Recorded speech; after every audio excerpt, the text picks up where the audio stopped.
नगरीमध्ये हा भाग होता ना, हं. हा विशालगड हा ताराराणीचं हे होतं, जी. म्हणजे कॅपिटल ऑफ राजधानी होती त्यांची. राजधानी होती. म्हणजे ताराराणीनी पण तो दर्गा बघितला असणार. हं, त्यांच्याच वंश, त्यांचीच ही वंशवळ आहे ना. हं, मग ही वंश परंपरा जपणं आपलं काम नाही का? हं. पण मग आपल्यामुळे ठिणगी पडू शकते, असं वागणंच मुळी चुकीचं आहे. पण मग हेच हेच तुम्ही तुमच्यासोबत होते अगदी आत्तापर्यंत लोकसभा निवडणुकांपर्यंत. कोण? म्हणजे त्यांच्या वडिलांना जेव्हा निवडणुकीची उमेदवारी दिली गेली महाविकास आघाडीकडनं, काँग्रेसचे उमेदवार होते. प्रचारात जरी ते नसले तरी त्या काही सभांमध्ये सुरुवातीला यायचे. मग असं होतं ना कुठेतरी. मग तुम्ही त्यांच्यासोबत एकेकाळी होतात. मग नाही फार नाही, जुनी असं नाही. नाही, असं नाही. महिनाभरापूर्वीची गोष्ट आहे. जास्त जुनी नाही. ते माझ्याबरोबर होते म्हणून ते काही बोलतील बिलकुल. हो. असं नाही. आपल्या भूमिकेबद्दल आपण साफ असावं. पण मग आवडसाहेब हे कोल्हापूरमध्ये वारंवार या घटना होत्या. कोल्हापूर असं लॅब बनत चाललंय का तुम्हाला वाटतं नाही का? नाही नाही. बघा मी कोल्हापूर बघा लॅब नाही म्हणत आहे. बघा ही घटना पहिली नाही. अशा तुम्ही जर थोडंसं मागे जाल ना, म्हणजे आजपर्यंतच नाही, अगदी कॉम्रेड पानसरेंपर्यंत तुम्ही जाल. म्हणजे तिथे कुठेतरी एक हिंदुत्वाची लॅब बनत चालली, एक टेस्टिंग जिथे नाही, होतं या कसं आहे की गोष्टींचं. पुरोगमित्व हे जन्माला घातलंच कोल्हापूरने. हो, म्हणून त्याच त्यामुळे कोल्हापूरमध्ये त्या अशी. कोल्हापूरचं वातावरण बिघडवण्यासाठी जी. आता कोल्हापूरमध्ये दंगल झाली काही दिवस. हो. माझा रिपोर्ट असा आहे की नाकाबंदी करायची होती. जी. पोलिसांनी नाकाबंदीची परमिशन मागितली. आता ते हं. काय परमिशनच दिली नाही नाकाबंदीची. त्यामुळे कोल्हापूरच्या दंगलीतल्या सीसीटीव्ही बघितल्यानंतर किंवा तिथल्या गाड्या फिरताना बघितला की जे दंगेखोर दंगा करत होते त्या गाड्यांचा नंबर बघा. सगळे आलेले सांगली, पुणे, कोण सगळे कोण? धारकरी. धारकरी. अच्छा. आता हा दंगा सुद्धा म्हणजे मी त्यांना खरं तर काल चुकून बोललो की त्यांना मी अरेतुरे करीन. मी काल रागात होतो म्हणून बोललो. हं, संभाजीराजेंनी विचार करावा शांतपणाने बसून. हा दंगा कोणी केला? हं. त्यांचं नाव पुढे झालं.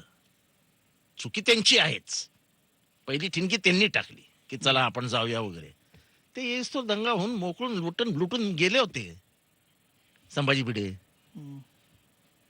म्हणजे संभाजीबळेंनी केलं. तुम्ही तुम्ही इन्स्ट्रुमेंट झालात ना फक्त. हं, आणि राजा इन्स्ट्रुमेंट होतो हे वाईट आहे ना. हं. मग तुम्ही तुमच्या आता असं वडिलांना म्हणताय. जावं लागलं त्या गावात. तुमच्या वडिलांना तुमच्या विरोधात भूमिका घ्यावी लागली. हं, म्हणजे जे छत्रपती शाहू म्हणजे राजर्षी शाहूंप्रमाणे शाहू महाराज वागले, आत्ताचे शाहू महाराज म्हणजे आत्ताचे खासदार. हं. ती कोल्हापूरची परंपरा आहे ना. कोल्हापूरची एक वेगळी परंपरा आहे. त्या तुम्ही परंपरेला जपलं पाहिजे. तुम्ही आता असं म्हणालात की ते त्यांचा दोष त्यात फारसा नाही. त्यांनी फक्त नाही नाही नाही त्याची. नाही नाही, असं त्यांचा दोष आहेच. हां. तुम्ही आग लावणार आणि बाजूला बसणार असं नाही चालत. आपल्या आगीचा फायदा कोण घेणार? संभाजी भिडेनी परफेक्ट काम वाजवलं. अच्छा. हे बोलले, त्यांनी तिथे तोडफोड करून मोकळे झाले. हे तिथे जायच्या आत सगळा खेळ कार्यक्रम संपवलेला होता. पण मग बाकीच्या कुठे कारवाई होताना दिसत नाही नाही, त्याच्यावर. कारवाई वगैरे बद्दल अपेक्षा करू नका. पण मग कसं ना, तुम्ही याच्यावरती एवढी भूमिका घेताय स्पष्टपणे. आम्ही जे बघतोय, तर तुमच्या पक्षाकडनं तुम्ही बोलताय किंवा 1-2 तिकडची स्थानिक मंडळी बोलतात. पण पक्षावरती ओव्हरऑल फार पक्षाची मंडळी बोलताना दिसत नाही. त्याचं आमचं ऑब्झर्वेशन आहे पत्रकार म्हणून. प्रत्येकाची आपापल्या भूमिका असतात. प्रत्येकाच्या आपापल्या स्टाईल असतात. प्रत्येकाची एक वेगळी, प्रत्येक जण माझ्यासारखाच असू शकेल अशी अपेक्षा करणं चुकीची आहे. पण पक्ष म्हणून पण एक भूमिका असते असते ना. ना, आहे ना. तो भारताचा प्रमुख प्रवक्ता म्हणून माझ्याकडे आहे ना ती जबाबदारी. मी ती जबाबदारी पार पाडतोय. आणि पवार साहेब नेहमीच सांगतात जितेंद्र आव्हाड जे बोलतो ती पक्षाची लाईन आहे. पण बाकीचे लोक म्हणजे पश्चिम महाराष्ट्रात विशेष करून त्या लोकांनी बोलायला हवं या नाही विषयावरती. पण काय सगळ्यांनीच का बोलावं? पण का बोलू नये? पण का बोलावं? त्यांच्याकडे आहे ना एक खंबीर सगळ्या बाजूने अंगावर घेणारा, बोलणारा, लोकांना अंगावर घेणारा, लोकांच्या अंगावर जाणारा आहे ना एक बसलेला. कशाला सगळ्यांनी करावं? कसं आहे ना, म्हणजे तुम्हाला त्यातनं ना पक्षाला किंवा तुम्हाला व्यक्तिगत तुम्हाला तर माहिती आहे, तुम्हाला ट्रोलिंग करताना काय तुमच्याबद्दल हा, नावं मला वापरली. जितुद्दीन म्हणतात. हा. मला वाईट नाही वाटत हो. साने गुरुजी आहेत ना, हा. साने गुरुजींना काय म्हणायचे? साने मुल्ला. हम्म. साने गुरुजी. हा, साने मुल्ला म्हणायचे त्यांना. साने मौलवी, साने मुल्ला. चालतं ना. आपल्या भूमिकेबद्दल कोण काय विचार करतो याचा कधीच विचार करायचा नसतो. पण तुमची म्हणजे तिथे भावना आहेत त्या लोकांच्या, म्हणजे बऱ्याचदा इव्हन तो जो तिथला धारकऱ्यांचा वर्ग असेल का तिथले जे त्या विशिष्ट जागेविरुद्ध ज्यांची हरकत आहे तीच मंडळी आम्हाला रायगडावरती बऱ्याचदा दिसतात. त्यांचं म्हणणं आहे. तुमचं त्याच्याबद्दलचं काय मत आहे, की समजा ते त्यांचं म्हणणं आहे की हे अतिक्रमण आहे, इथे नसायला हवं. तुमचे त्याबद्दल काय व्ह्यूज असतील, ते असं अतिक्रमण आहे, आहे अतिक्रमण नाही आहे? आहे नसेल ठीक आहे. हायकोर्टाचा स्टे होता ना, हम्म. जिल्हाधिकाऱ्यांना माहित नाही. नाही, पण ते ऐकतच नव्हते ना, त्यांना तिथे जाण्यापासून रोखलं गेलं, पण नंतर असं थांबले. कसं?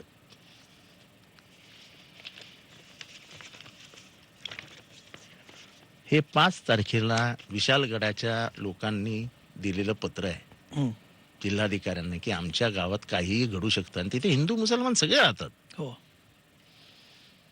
ते काय आत्ता निर्माण नाही झालं ना, 1100 साली हम्म. बांधलेला तो हे आहे. ज्याच्या बाजूला स्वतः शिवाजी महाराज राहिलेत.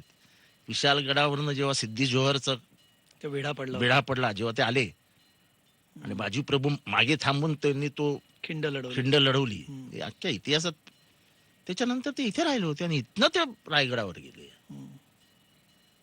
त्यामुळे हिंदू त्या परिसरातच हिंदू मुसलमान असंच आहे. 20% हिंदू मुसलमान आहेत, 10% मुसलमान आहेत, बाकी बहुसंख्याक हिंदू आहेत. एक दंगल नाही झाली 200 400 500 वर्षात.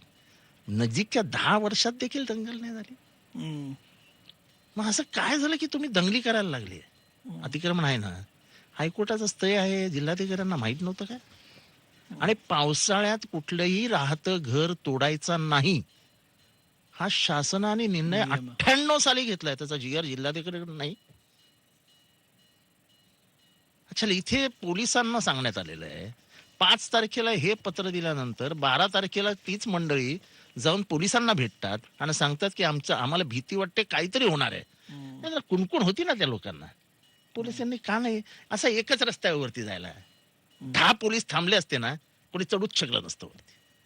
हा ठरवून केलेला कट आहे, कारस्थान आहे. कट मध्ये तुम्हाला काय म्हणायचं, की स्टेट स्पॉन्सर्ड स्टेट स्पॉन्सर्ड आहे, state sponsored, absolutely state sponsored. का? असं आहे की आजचा जो सर्वे दिसतोय, आजचं जे वातावरण दिसतंय त्याच्यात पश्चिम महाराष्ट्रामध्ये महायुती साफ होताना दिसते. बरं. याचा हिस्टॉरिकल हे घेऊया आपण. हम्म. 2009ला एक छोटी दंगल सांगलीत झाली एका मिरजेची. पिक्चरवरनं. मिरजेची दंगल. त्याच्यानंतर मिरजेची दंगल झाली. हम्म. देखाव्यावरनं. हा, एका देखाव्यावरनं. जी. आणि लगेच निवडणुका लागल्या. त्याचा फटका काँग्रेसला आणि राष्ट्रवादी काँग्रेसला बसला. ह्या त्याचाच हे होता, परिपाक होता. फक्त एवढं झालं की विशालगडाच्या भावनिक जो हे आहे, नातं आहे, शिवशाहू फुले आंबेडकरांच्या, म्हणजे जसं ताराराणीचा तो हे आहे, कॅपिटल होतं, राजधानी होती, एक भावनिक नातं आहे ना, तिथनच तुम्ही दंगा सुरू करणार असाल तर कसं जमेल? पण मागे जेव्हा प्रतापगडावरती असं अतिक्रमण काढलं गेलं तेव्हा त्याचा एवढा बॅकलॅश आला नाही. आताच का असं वाटतं तुम्हाला? बॅकलॅश आलाच नसता. हम्म. तोडण्याचा दिवस, पाऊस, ही जर दंगा वरती दर्ग्याच्या वरती चढून ते घुम्मट तोडणं, हे हे हे हे हे हे चालणारच नाही. हे तर म्हणजे दरोडेखोर अतिरेकी हे झालं. बनियान मधला बुद्धाचा पुतळा तोडला, अख्ख्या जगाने शिव्या घातल्या की नाही त्याला? होय. तिथे धर्म नसतो. आज 1200 वर्षापूर्वीचा दर्गा आहे, त्याचं एक हिस्टॉरिकल व्हॅल्यू आहे. आपण तिथे शिवाजी महाराज कुठे राहिले असतील, ताराराणी कशा राहिल्या असतील याचा विचार करतो. जी. हा, आणि एकदम छोटी जागा आहे. असं काय विशालगड म्हणजे फार मोठा असा किलोमीटर मध्ये पसरलेला असं काही नाही ना. तुम्ही निवडणुकीचा उल्लेख तुम्ही म्हणता निवडणुकांसाठी केलं जात आहे सगळं. निवडणुकांच्या पूर्वी हे पोलरायझेशन, हे पोलरायझेशन करण्यासाठी 4-5 जण सोडली जातील. ते पोलरायझेशनचं काम करतील. कारण का ह्यांनी जात वापरून बघितली. 2 वर्षापासून ते जातीचं राजकारण करतायत. त्यामध्ये फार यश त्यांना येत नाहीये.